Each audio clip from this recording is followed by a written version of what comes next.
जय Hind. UPSC geography का आज हमारा 5वां लेक्चर है।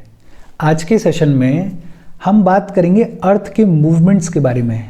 ये जो हमारी अर्थ क्रस्ट है, अर्थ का इंटीरियर है, अर्थ का एक्सटीरियर है, इसमें कॉन्स्टेंटली बहुत सारे चेंजेस हो रहे हैं। ये जो चेंजेस हैं, ये जो मूवमेंट्स हैं, उनके पीछे कुछ फोर्सेस रिस्पॉन्सिबल हैं। उन फोर्सेस के बारे में, उन मूवमेंट्स के बारे में आज के सेशन में हम पढ़ेंगे, बातचीत करेंगे। सबसे पहले हम बात करेंगे बेसिक इंट्रोडक्शन के बारे में, दूसरा हम पढ़ेंगे एंडोजेनेटिक फोर्सेस के बारे में, और फाइनली हम बात करेंगे एक्सोजेनेटिक फोर्सेस के बारे में। इन सभी टॉपिक्स के बारे में आज हमें पढ़ना है, बातचीत करनी है। आज की बातचीत हम शुरू करें उससे पहले वीडियो पे लाइक के बटन को दबा दो, बिकॉज लाइक दबाना ज़रूरी है। यूट्यूब ऐसे ही फंक्शन करता है, जब आप वीडियो पे लाइक के बटन को दबाते हो तो यूट्यूब वीडियो को कंसिडर करता है और थोड़ा सा पुश कर देता है। तो लाइक का बटन दबा दो, शेयर कर दो अपने सोशल मीडिया हैंडल्स पे, व्हाट्सएप वगैरह पे अपने फ्रेंड्स को, जो भी लोग इसमें इंटरेस्टेड हैं, इससे रिलेटेड पढ़ाई कर रहे हैं, उनको शेयर कर दो। और ये दोनों चीज़ें तो खुद से ही कर दिया करो, बिकॉज इसमें आपका कुछ जाता नहीं है और चैनल की ग्रोथ के लिए ये दोनों चीज़ें बेहद इंपॉर्टेंट हैं। अगर चैनल को सब्सक्राइब नहीं किया है तो चैनल को सब्सक्राइब कर लो, और अगर आप केपेबल हो और विलिंग हो तो आप हमारे लिए कंट्रीब्यूट भी कर सकते हो। You may help us grow as well. अब शुरू करते हैं आज की बातचीत। आज हम सबसे पहले बात करेंगे about the basic introduction of earth's movements. देखो, ये जो हमारी अर्थ क्रस्ट है, अर्थ का इंटीरियर है, अर्थ का एक्सटीरियर है, इसमें कॉन्स्टेंटली बहुत सारे चेंजेस हो रहे हैं। और ये जो चेंजेस हैं, इन चेंजेस को दो कैटेगरीज में डिवाइड करके देखा जा सकता है। कौन कौन सी दो कैटेगरीज में डिवाइड करके देखा जा सकता है? एक होते हैं long period changes. Long period changes ऐसे चेंजेस होते हैं जो कि बहुत धीरे धीरे, जो कि बहुत स्लोली अकर होते हैं, जो कि over the period of time occur होते हैं। For example mountain building. अब माउंटेन का बनना एक दिन का काम नहीं है, एक साल का काम नहीं है, इसमें हजारों साल लगते हैं। तो इनको बुलाया जाता है लॉन्ग पीरियड चेंजेस। और दूसरे होते हैं short period changes. Short period changes वो चेंजेस होते हैं जो कि एकदम से सडनली अकर होते हैं, जिनको अकर होने में कुछ मिनट लगते हैं, कुछ घंटे लगते हैं। जैसे किसी अर्थक्वेक का आना, जैसे किसी वॉल्केनिक एक्टिविटी का होना, ये होते हैं शॉर्ट पीरियड चेंजेस। हमारे अर्थ क्रस्ट के अंदर और उसके ऊपर जितने भी चेंजेस हो रहे हैं, उन चेंजेस को दो कैटेगरीज में डिवाइड करके देखा जा सकता है। वो दो कैटेगरीज कौन सी हैं? एक होते हैं long period changes. Long period changes जो हैं वो बेहद स्लोली अकर होते हैं, बेहद धीरे धीरे अकर होते हैं। और दूसरे होते हैं short period changes. Short period changes जो होते हैं वो एकदम सडनली अकर होते हैं, अचानक से अकर होते हैं। और ये जो हमारी अर्थ क्रस्ट है, इसके अंदर जितने भी फोर्सेस ऑपरेट हो रहे हैं, जो कि इन मूवमेंट्स के लिए, जो कि इन चेंजेस के लिए रिस्पॉन्सिबल हैं, उनको दो कैटेगरीज में डिवाइड करके देखा जा सकता है। अर्थ क्रस्ट को अफेक्ट करने वाले जितने भी फोर्सेस हैं, उन फोर्सेस को दो कैटेगरीज में डिवाइड करके देखा जा सकता है। और ये जो फोर्सेस हैं, इनको डिवाइड किया जाता है on the basis of source of origin, कि इनके ओरिजिन का सोर्स क्या है, उसके बेसिस पे इनको दो कैटेगरीज में डिवाइड किया जाता है। कौन कौन सी दो कैटेगरीज हैं? एक होते हैं एंडोजेनेटिक फोर्सेस। एंडोजेनेटिक फोर्सेस वो फोर्सेस होते हैं जो कि अर्थ के इंटीरियर से एक्ट करते हैं, जिनका ओरिजिन है अर्थ का इंटीरियर, उनको बुलाया जाता है एंडोजेनेटिक फोर्सेस। और दूसरे होते हैं एक्सोजेनेटिक फोर्सेस। एक्सोजेनेटिक फोर्सेस वो होते हैं जो कि अर्थ के सरफेस के ऊपर जो एटमॉस्फेयर है वहां से ओरिजिनेट होते हैं। तो endogenetic forces acts from within the earth's interior, और exogenetic forces acts from outside, acts from the atmosphere of the earth surface. दो कैटेगरीज के फोर्सेस हैं जो कि हमारी अर्थ क्रस्ट को अफेक्ट करते हैं। और ये जो दो कैटेगरीज हैं, ये बनाई गई हैं on the basis of source of origin. दो कैटेगरीज कौन कौन सी हैं? एक होते हैं एंडोजेनेटिक फोर्सेस जो कि अर्थ के इंटीरियर से एक्ट करते हैं, और दूसरे होते हैं एक्सोजेनेटिक फोर्सेस जो कि आउटसाइड एटमॉस्फेयर से एक्ट करते हैं। इन दोनों फोर्सेस के बारे में एक एक करके हम बात करेंगे। सबसे पहले हम बात करेंगे एंडोजेनेटिक फोर्सेस के बारे में। एंडोजेनेटिक फोर्सेस वो फोर्सेस हैं जो कि अर्थ के इंटीरियर से ऑपरेट करते हैं। और इन एंडोजेनेटिक फोर्सेस की वजह से दो टाइप के मूवमेंट्स देखने को मिलते हैं। कौन कौन से दो टाइप के मूवमेंट्स देखने को मिलते हैं? एक देखने को मिलते हैं हॉरिजॉन्टल मूवमेंट्स। हॉरिजॉन्टल मूवमेंट्स का मतलब कि अर्थ का जो सरफेस है वो हॉरिजॉन्टली मूव कर रहा है, उसमें हॉरिजॉन्टल मूवमेंट हो रहा है। और दूसरे होते हैं वर्टिकल मूवमेंट्स। वर्टिकल मूवमेंट्स का मतलब कि ऊपर नीचे अप साइड मूवमेंट हो रहा है।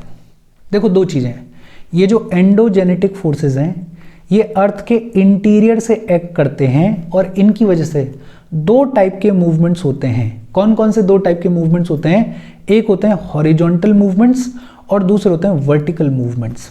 एक सवाल ये भी आता है कि ये जो एंडोजेनेटिक फोर्सेस हैं इनका मोड ऑफ ओरिजिन क्या है? और जब हम बात करते हैं एंडोजेनेटिक फोर्सेस के मोड ऑफ ओरिजिन की, तो मोड ऑफ ओरिजिन की हमें प्रिसाइज जानकारी नहीं है। जानकारी क्यों नहीं है? बिकॉज अर्थ के इंटीरियर की बहुत ज़्यादा जानकारी हमारे पास में है नहीं। इस वजह से ये जो एंडोजेनेटिक फोर्सेस हैं जो कि अर्थ के इंटीरियर से ऑपरेट करते हैं, ओरिजिनेट होते हैं, उनकी भी हमें बहुत कोई प्रिसाइज जानकारी है नहीं।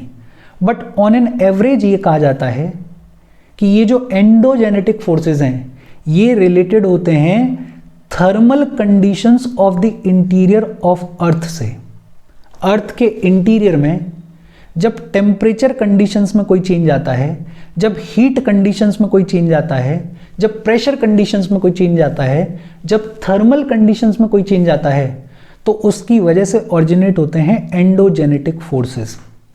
और ये जो एंडोजेनेटिक फोर्सेस हैं ये अर्थ के ऊपर बहुत सारे रिलीफ फीचर्स के लिए रिस्पॉन्सिबल हैं। जैसे इनकी वजह से माउंटेन्स बनते हैं, इनकी वजह से प्लेट्यूज बनते हैं, इनकी वजह से प्लेन्स बनते हैं, इनकी वजह से लेक्स का फॉर्मेशन होता है, इनकी वजह से फॉल्ट्स देखने को मिलते हैं, इनकी वजह से फोल्ड्स क्रिएट होते हैं।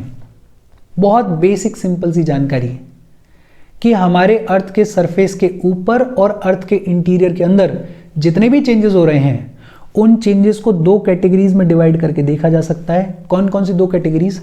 एक होते हैं long period changes. Long period changes over the period of time occur होते हैं, बहुत धीरे धीरे स्लोली अकर होते हैं। और दूसरे होते हैं short period changes. Short period changes suddenly occur होते हैं, अचानक से अकर होते हैं। ये जो हमारी अर्थ क्रस्ट है इसको अफेक्ट करने वाले फोर्सेस को दो कैटेगरीज में डिवाइड करके देखा जाता है।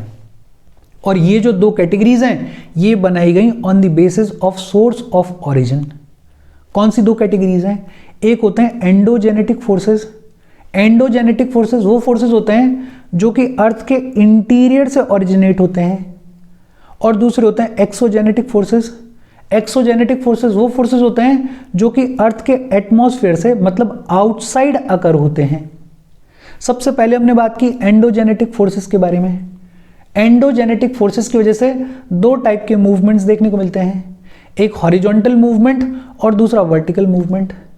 ये जो एंडोजेनेटिक फोर्सेस हैं इनका मोड ऑफ ओरिजिन क्या है वो बहुत एक्यूरेटली हमें नहीं पता है, बिकॉज अर्थ के इंटीरियर की बहुत ज़्यादा जानकारी हमें नहीं है। लेकिन on an average in general ये कहा जाता है कि अर्थ के इंटीरियर में जब थर्मल कंडीशंस में चेंज आता है, जब टेम्परेचर कंडीशंस में चेंज आता है, जब हीट कंडीशंस में चेंज आता है, तो देखने को मिलते हैं एंडोजेनेटिक फोर्सेस। और ये जो एंडोजेनेटिक फोर्सेस हैं ये रिस्पॉन्सिबल हैं अर्थ के ऊपर बहुत सारे रिलीफ फीचर्स के लिए, जैसे माउंटेन्स हैं, प्लेट्यूज हैं, प्लेन्स हैं, लेक्स वगैरह हैं। अच्छा, ये जो एंडोजेनेटिक फोर्सेस हैं इनको भी दो कैटेगरीज में डिवाइड करके देखा जाता है।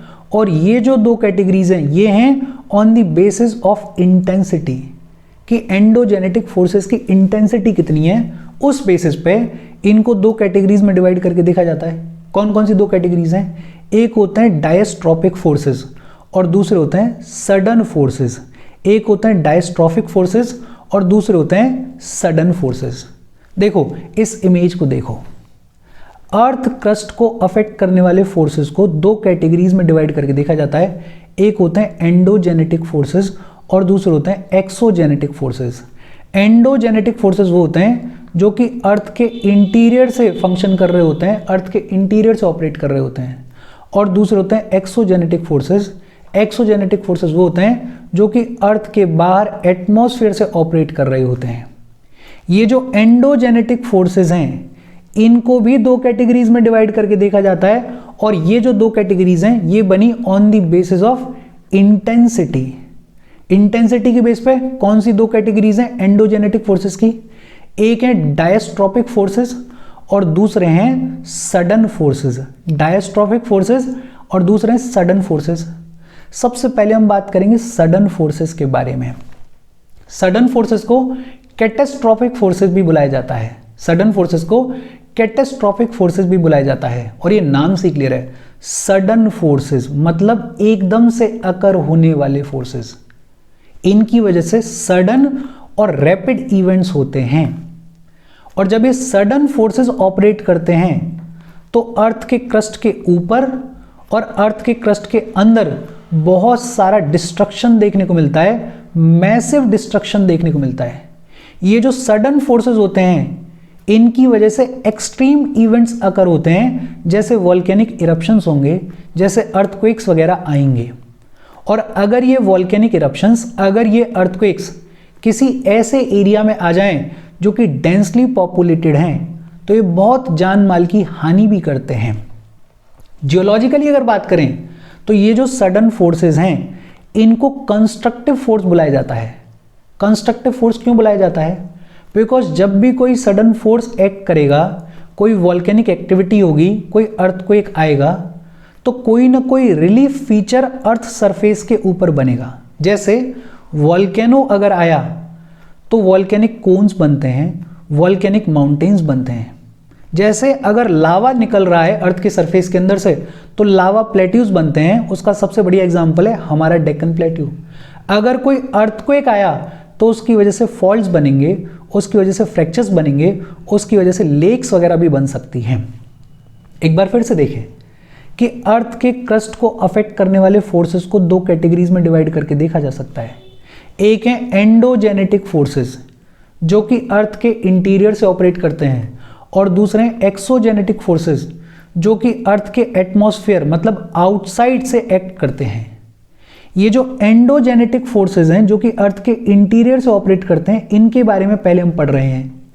इनको भी दो कैटेगरीज में डिवाइड करके देखा जा सकता है on the basis of intensity. और वो दो कैटेगरीज कौन सी हैं? एक होते हैं डायस्ट्रोफिक फोर्सेस और दूसरे होते हैं सडन फोर्सेस। सबसे पहले हमने बात की सडन फोर्सेस के बारे में। सडन फोर्सेस को कैटास्ट्रोफिक फोर्सेस भी बोलते हैं। नाम से ही क्लियर है, ये एकदम सडनली अकर होते हैं, within minutes, within hours occur होते हैं। इनकी वजह से जो इवेंट्स होते हैं वो सडन होते हैं, रैपिड होते हैं, और जो इवेंट्स होते हैं वो मैसिव डिस्ट्रक्शन करते हैं अर्थ के सरफेस के ऊपर, अर्थ के सरफेस के अंदर। एग्जाम्पल क्या है इसका? Volcanic eruptions. एग्जाम्पल क्या है इसका? अर्थक्वेक्स।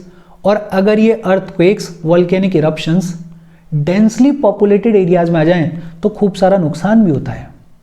ये जो सडन फोर्सेस हैं इनको कंस्ट्रक्टिव फोर्स बुलाया जाता है। कंस्ट्रक्टिव फोर्स क्यों बुलाया जाता है? बिकॉज जब भी सडन फोर्सेस एक्ट करेंगे और उसकी वजह से जब भी कोई वॉल्केनो या अर्थक्वेक आएगा तो अर्थ के सरफेस के ऊपर कोई ना कोई नया रिलीफ फीचर क्रिएट होगा। जैसे जब वॉल्केनोज आते हैं तो वॉल्केनिक कोन्स बनते हैं, वॉल्केनिक माउंटेन्स बनते हैं। जब कोई लावा निकलता है तो लावा प्लेट्यूज बनते हैं। जब कोई अर्थक्वेक वगैरह आता है तो फॉल्ट्स बनते हैं, फ्रैक्चर्स बनते हैं, लेक्स वगैरह बनती हैं। अच्छा, एंडोजेनेटिक फोर्सेस में हमने सडन फोर्सेस के बारे में पढ़ लिया। दूसरे फोर्सेस का नाम क्या है? डायस्ट्रोपिक फोर्सेस। और ये जो डायस्ट्रोपिक फोर्सेस हैं, इन डायस्ट्रोपिक फोर्सेस को भी दो तीन कैटेगरीज में डिवाइड करके देखा जा सकता है, लेकिन कैटेगरीज के बारे में हम बात करेंगे उससे पहले। डायस्ट्रोपिक फोर्सेस जो हैं ये वो वाले एंडोजेनेटिक फोर्सेस हैं जो कि बहुत स्लोली ऑपरेट करते हैं। हम बात कर रहे हैं एंडोजेनेटिक फोर्सेस के बारे में जिनका ओरिजिन है अर्थ के अंदर से। और ये जो एंडोजेनेटिक फोर्सेस हैं इनके दो टाइप्स हैं, दो कैटेगरीज हैं on the basis of intensity, जिसमें से एक के बारे में हमने पढ़ लिया, सडन फोर्सेस के बारे में पढ़ लिया। अब हम बात कर रहे हैं डायस्ट्रोपिक फोर्सेस के बारे में। सडन फोर्सेस वो हैं जो कि एकदम से, जो कि सडनली अकर होते हैं। दूसरी कैटेगरी है डायस्ट्रोपिक फोर्सेस। ये जो डायस्ट्रोपिक फोर्सेस हैं ये बेहद स्लोली ऑपरेट करते हैं, बहुत धीरे धीरे ऑपरेट करते हैं, इनफैक्ट नेकेड आई से विजिबल भी नहीं होते हैं। इनके इफेक्ट को अगर नोटिस करना है तो उसमें हजारों साल लगते हैं, मिलियंस ऑफ ईयर्स लगते हैं। और ये जो डायस्ट्रोपिक फोर्सेस हैं इनको भी कंस्ट्रक्टिव फोर्स कहा जाता है। कंफ्यूज नहीं होना, सडन फोर्सेस को भी कंस्ट्रक्टिव फोर्स कहा जाता है। क्यों कहा जाता है? बिकॉज जब कोई सडन फोर्स ऑपरेट करता है तो अर्थ के सरफेस के ऊपर कोई ना कोई रिलीफ फीचर क्रिएट होता है। वैसे ही जब हम बात करते हैं डायस्ट्रोपिक फोर्सेस के बारे में तो इनको भी कंस्ट्रक्टिव फोर्स कहा जाता है, बिकॉज जब ये भी ऑपरेट करते हैं तो भी हमारे ग्लोब के ऊपर, हमारे अर्थ के सरफेस के ऊपर कोई ना कोई नया रिलीफ फीचर क्रिएट होता है। फर्क क्या है कि सडन फोर्सेस सडनली एक्ट करते हैं, within hours, with in minutes act करते हैं, लेकिन ये जो डायस्ट्रोपिक फोर्सेस हैं ये बहुत स्लोली एक्ट करते हैं। और इनकी वजह से कौन से रिलीफ फीचर्स बन सकते हैं? माउंटेन्स बनते हैं, प्लेट्यूज बनते हैं, प्लेन्स बनते हैं, बड़े बड़े फॉल्ट्स बनते हैं, लेक्स वगैरह बन जाती हैं। अच्छा, ये जो डायस्ट्रोपिक फोर्सेस हैं जो कि बहुत स्लोली ऑपरेट करते हैं, इनके भी दो सब ग्रुप्स हैं। और वो दो सब ग्रुप्स कौन से हैं? एक हैं एपायरोजेनेटिक मूवमेंट या एपायरोजेनेटिक फोर्सेस, और दूसरे हैं ओरोजेनेटिक मूवमेंट। ये जो डायस्ट्रोपिक फोर्सेस हैं इनके मूवमेंट को दो कैटेगरीज में डिवाइड करके देखा जा सकता है। एक है एपायरोजेनेटिक मूवमेंट और दूसरा है ओरोजेनेटिक मूवमेंट। एक कौन सा है? एपायरोजेनेटिक मूवमेंट, और दूसरा कौन सा है? Orogenetic movement. अब ये एपायरोजेनेटिक मूवमेंट या फोर्सेस और ओरोजेनेटिक मूवमेंट या फोर्सेस क्या होते हैं? देखो, एपायरोजेनेटिक फोर्सेस, ये जो टर्म है एपायरोजेनेटिक, ये दो शब्दों से मिलकर बना है। एक है एपायरोज, एपायरोज का मतलब होता है कॉन्टिनेंट, और जेनेसिस का मतलब होता है ओरिजिन या फिर फॉर्मेशन। एपायरोजेनेटिक फोर्सेस में एपायरोज का मतलब होता है कॉन्टिनेंट और जेनेसिस का मतलब होता है ओरिजिन या फिर फॉर्मेशन। बेसिकली ये जो एपायरोजेनेटिक फोर्सेस हैं ये रिस्पॉन्सिबल होते हैं कॉन्टिनेंटल लैंडमास के अपलिफ्टमेंट या सब्सिस्टेंस के लिए। कॉन्टिनेंटल लैंडमास हमारा जो है उसके अपलिफ्टमेंट के लिए या सब्सिडेंस के लिए रिस्पॉन्सिबल होते हैं एपायरोजेनेटिक फोर्सेस। बेसिकली अर्थ के सरफेस में जो वर्टिकल मूवमेंट्स हो रहे हैं, जो ऊपर नीचे वाले मूवमेंट्स हो रहे हैं, उनके लिए रिस्पॉन्सिबल होते हैं एपायरोजेनेटिक फोर्सेस। अपवर्ड मूवमेंट हो रहा है मतलब जो कॉन्टिनेंट का लैंड मास है वो ऊपर की तरफ उठ रहा है।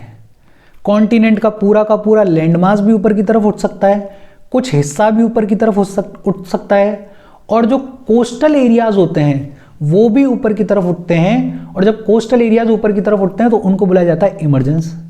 डाउनवर्ड मूवमेंट भी हो सकता है, ऐसा भी तो हो सकता है कि लैंड का कोई एरिया है वो सबसाइड कर गया है, उसका सबसिडेंस हो गया है, वो नीचे की तरफ चला गया है, वो सबमर्ज हो गया है। मतलब ये जो कॉन्टिनेंटल मास है इसका वर्टिकल मूवमेंट या तो इसका अपवर्ड मूवमेंट या इसका डाउनवर्ड मूवमेंट जो होता है उसके लिए जो फोर्सेस रिस्पॉन्सिबल हैं उनको क्या बुलाया जा रहा है? एपायरोजेनेटिक फोर्सेस बुलाया जा रहा है। और दूसरे होते हैं ओरोजेनेटिक फोर्सेस। ये जो ओरोजेनेटिक फोर्सेस है इसमें ओरोजेनेटिक जो है वो दो टर्म से मिलकर बना हुआ है। ओरोस का मतलब होता है माउंटेन, ओरोस का मतलब क्या होता है? माउंटेन। और जेनेसिस का मतलब क्या होता है? ओरिजिन या फिर फॉर्मेशन। ओरोस का मतलब क्या है? माउंटेन, और जेनेसिस का मतलब क्या है? ओरिजिन या फिर फॉर्मेशन। ये जो ओरोजेनेटिक फोर्सेस हैं ये रिस्पॉन्सिबल होते हैं हॉरिजॉन्टल मूवमेंट के लिए। मतलब अर्थ का ऐसे ऐसे मूवमेंट जो है, हॉरिजॉन्टल मूवमेंट जो है उसके लिए रिस्पॉन्सिबल होते हैं ओरोजेनेटिक फोर्सेस। अर्थ के वर्टिकल मूवमेंट के लिए कौन से फोर्सेस रिस्पॉन्सिबल हैं? एपायरोजेनेटिक फोर्सेस। और अर्थ के हॉरिजॉन्टल मूवमेंट के लिए कौन से फोर्सेस रिस्पॉन्सिबल हैं? Orogenetic forces. और ये जो ओरोजेनेटिक फोर्सेस हैं इनको भी फर्दर दो कैटेगरीज में डिवाइड करके देखा जा सकता है। ओरोजेनेटिक फोर्सेस में, या वो फोर्सेस जो कि अर्थ के हॉरिजॉन्टल मूवमेंट के लिए रिस्पॉन्सिबल हैं, उनको भी दो कैटेगरीज में डिवाइड करके देखा जा सकता है। एक होते हैं टेंशनल फोर्सेस। टेंशनल फोर्सेस वो फोर्सेस होते हैं जो कि अपोजिट डायरेक्शन में एक्ट करते हैं, मतलब डाइवर्जेंट फोर्सेस होते हैं। टेंशनल फोर्सेस वो फोर्सेस होते हैं जो कि अपोजिट डायरेक्शन में एक्ट करते हैं, मतलब डाइवर्जेंट फोर्सेस होते हैं। मतलब ये जो टेंशनल फोर्सेस हैं इनकी वजह से जो अर्थ की क्रस्ट है वो टूटेगी या जुड़ेगी, बट ऑब्वियस सी बात है अपोजिट डायरेक्शन में ऑपरेट कर रहे हैं तो क्रस्ट में फ्रैक्चर्स देखने को मिलेंगे, क्रस्ट टूटेगी, ब्रेकडाउन होगा, और ये जो ब्रेकडाउन होगा उसकी वजह से क्रस्ट के ऊपर क्रैक्स बन सकते हैं, या फिर उसकी वजह से अर्थ की क्रस्ट के ऊपर पूरा का पूरा फॉल्ट भी बन सकता है। और दूसरे कैटेगरी के ओरोजेनेटिक फोर्सेस कौन से होते हैं? Compressional forces. कंप्रेशनल फोर्सेस वो होते हैं जो कि सेम डायरेक्शन में ऑपरेट करते हैं, जो कि कन्वर्जेंट होते हैं, जो कि कंप्रेशनल होते हैं। टेंशनल फोर्सेस वो हैं जो कि अपोजिट डायरेक्शन में ऑपरेट करते हैं, और अपोजिट डायरेक्शन में ऑपरेट करते हैं इसलिए क्रस्ट में इनकी वजह से फ्रैक्चर आता है, और जो फ्रैक्चर है उसकी वजह से क्रस्ट में क्रैक्स डेवलप हो सकते हैं, फॉल्ट्स डेवलप हो सकते हैं। दूसरे ओरोजेनेटिक फोर्सेस कौन से हैं? Compressional forces.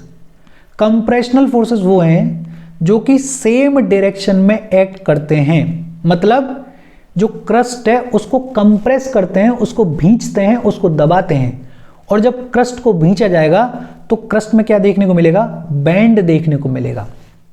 और ये जो बेंडिंग है ये भी दो तरीके से देखी जा सकती है।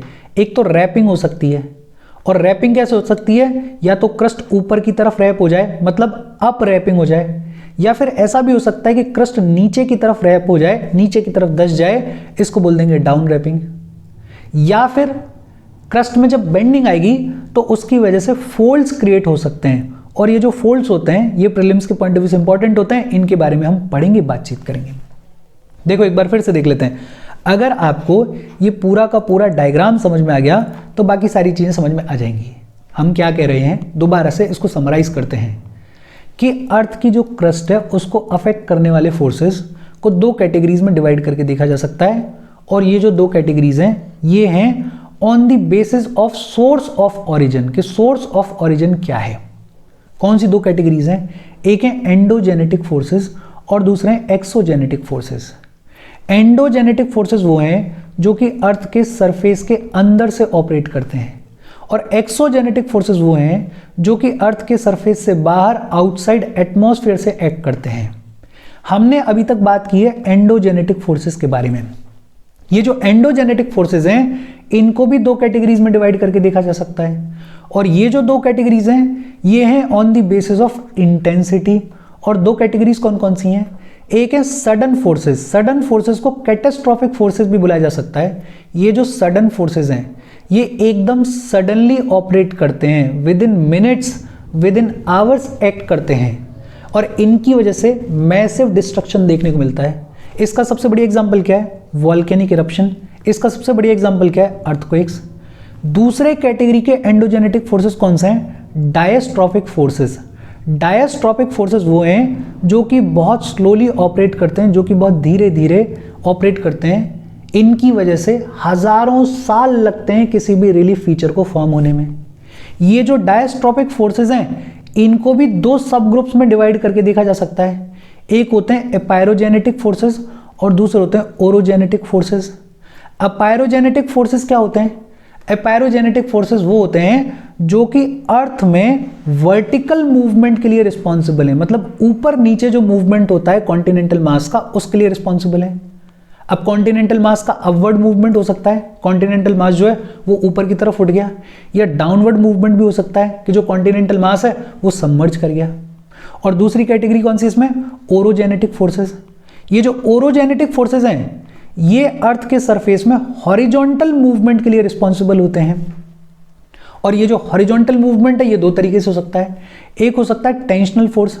टेंशनल फोर्स जो है वो एक दूसरे के अपोजिट डायरेक्शन में ऑपरेट करते हैं, और अपोजिट डायरेक्शन में ऑपरेट कर रहे हैं इसकी वजह से क्या होगा?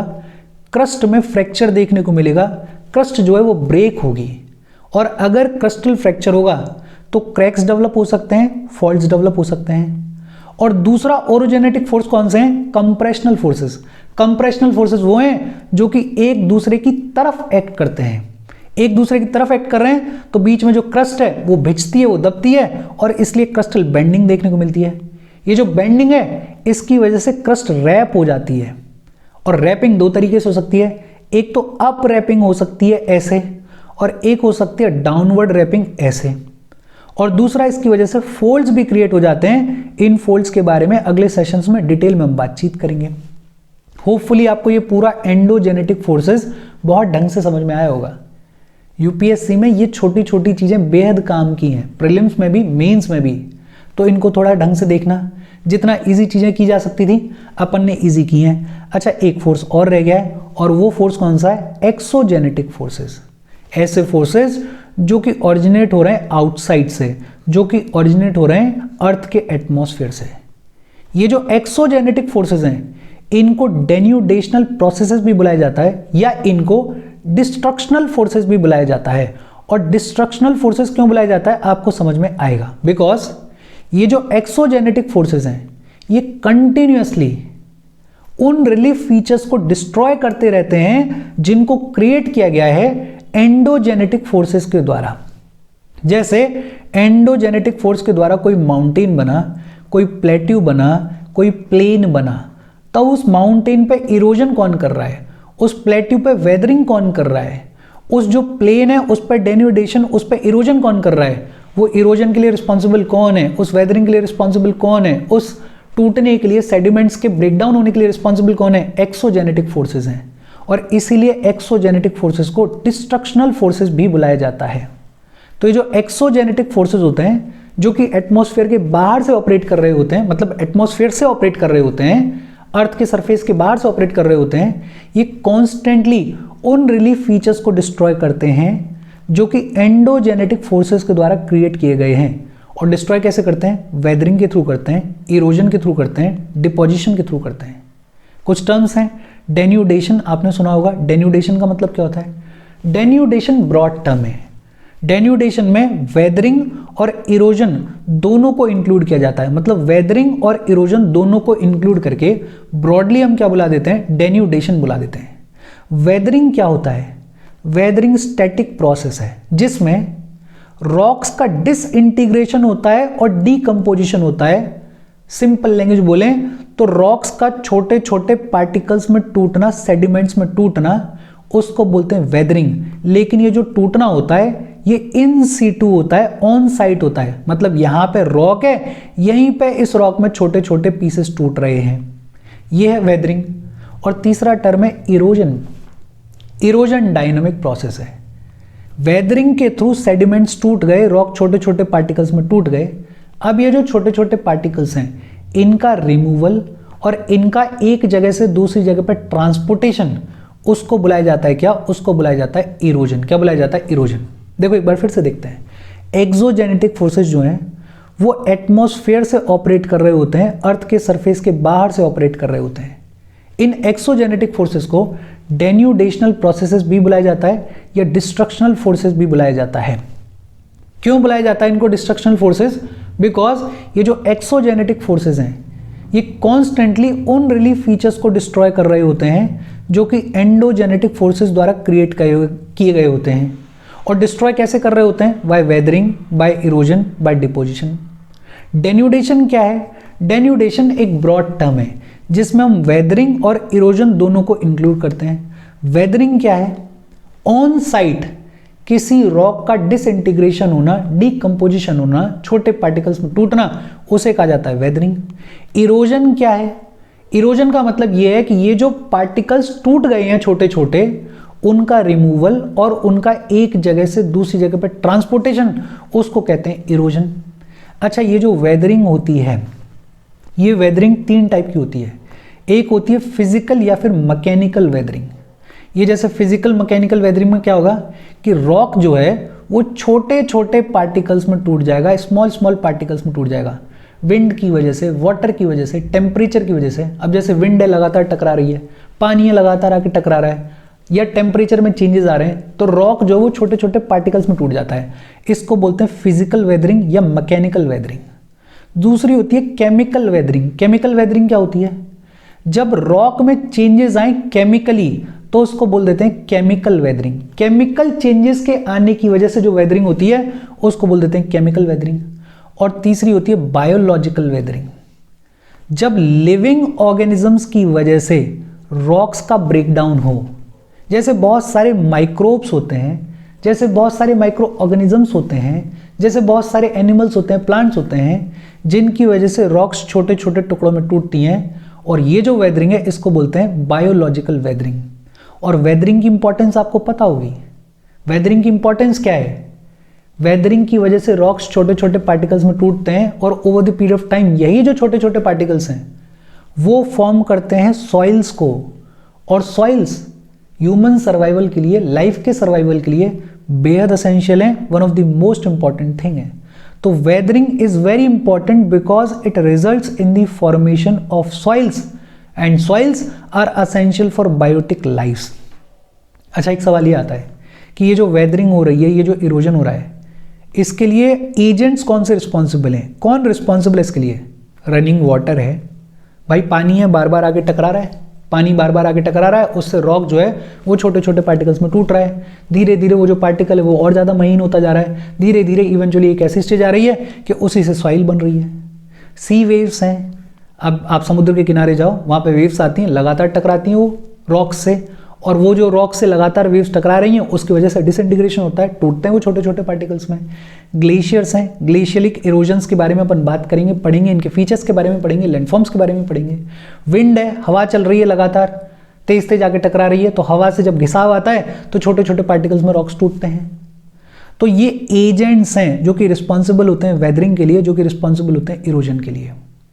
और ये जो एजेंट्स हैं फिर इनकी वजह से बहुत सारे इरोजनल और डिपोजिशनल लैंडफॉर्म्स बनते हैं।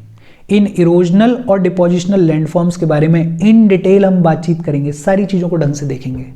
आपको थोड़ी मेहनत करनी है, वो मेहनत आप करते रहो, बाकी चीज़ें हम कवर करते रहेंगे जो भी यूपीएससी के पॉइंट ऑफ व्यू से इंपॉर्टेंट है। और मैं यहाँ पे सिर्फ प्रीलिम्स के पॉइंट ऑफ व्यू से बात नहीं कर रहा हूँ, मैं यहाँ पे मेंस के पॉइंट ऑफ व्यू से भी बात कर रहा हूँ, तो इसलिए थोड़ा और डिटेल में सेशंस बना रहा हूँ।